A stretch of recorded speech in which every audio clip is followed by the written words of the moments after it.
today's collectible spot, we are having a look at the Yamato USA Fantasy Figure Gallery of Wonder Woman.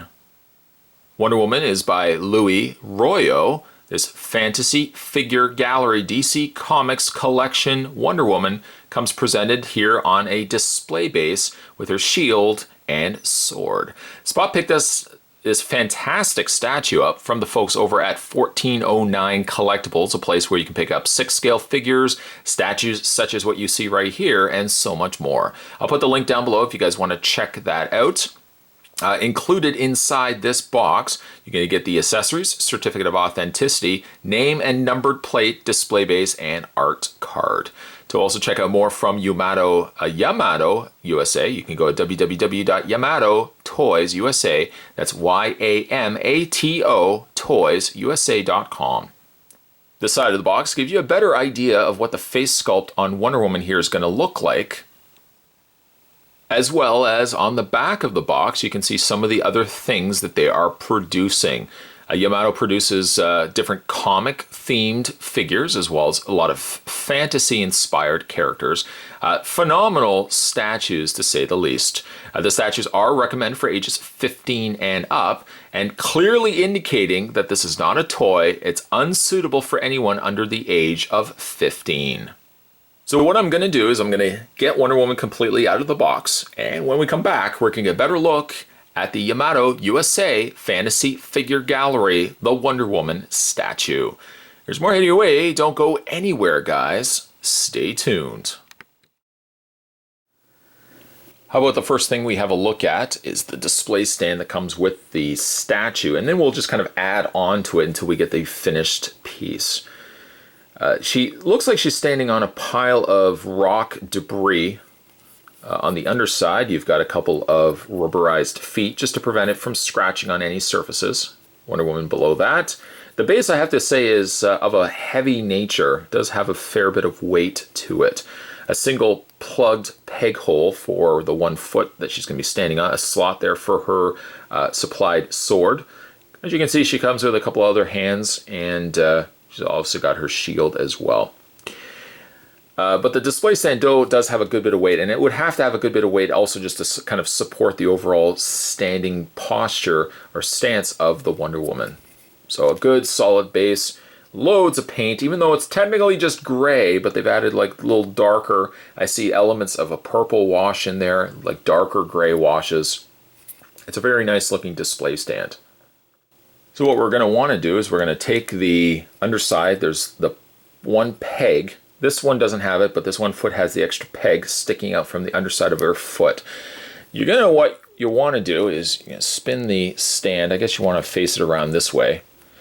Take your figure, or take your Wonder Woman, and just slide it in, making sure, of course, you line it up to that peg hole. And you want to slide her foot into place.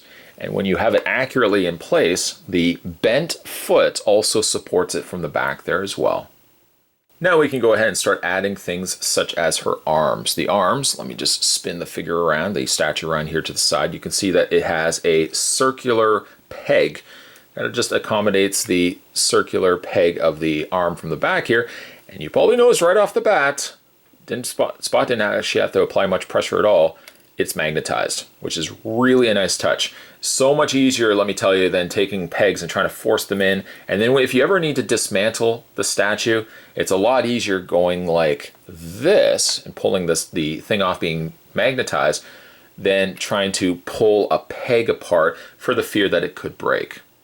Now I went ahead and I spun the statue just slightly on an angle so we can take the other hand, and like the first arm that we had to look at, this is also magnetized. So putting it in place very easily. In fact, I can actually feel as I'm putting the arm closer to the socket, it very easily snaps into place.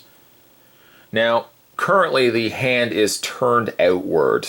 It's going to be one little conflict of concern that I have for the statue. I guess you could theoretically rotate the arm around. You're not going to get as much of a secure fit, mind you, but it'll make some sense after we complete the rest of the statue. Go ahead and then take her sword, and the sword slides just into that little notch there. I don't know if you can hopefully see it. There's a little notch just in the top of her display stand, that sword slides right into that. The shield, according to the box art, shield is really only supposed to sit on the side. It's the only thing that really doesn't attach to anything. It just sits loose and it leans up against, let me just flip it around here. It just sort of leans against this area here. Bring the camera down. Right here. This sits sort of against that. And that's basically your completed look. The completed look gives you a phenomenal looking Wonder Woman display piece. Absolutely gorgeous. I just love the design of this. One thing not super crazy about, and Spot's going to also do the review of this figure, but the Entertainment Earth release. The Entertainment Earth release has essentially, if memory serves me correctly, has the hand holding the sword. This release doesn't have the hand holding the sword. Instead, the sword is nestled into that little groove. Because you have the hand facing this way, to me, it seems a little off that she's kind of got her hand out and she's not really holding anything. All the more reason why, even though it's not 100% correct, because it's magnetized, what I like to do is just tip or turn the hand ever so slightly. I just think it gives it a better flow than having the hand out where it seems like it wants to be holding something, but it simply isn't. The face sculpt and overall sculpt of Wonder Woman here is stunning. Just really like how it turned out. Also quite like the paint application that they've added to the statue as well. It gives her almost like a grittiness, but still gives her that prettiness that you could expect from Wonder Woman. One thing I also like really about the statue too is how it has groupings of hair separate from itself.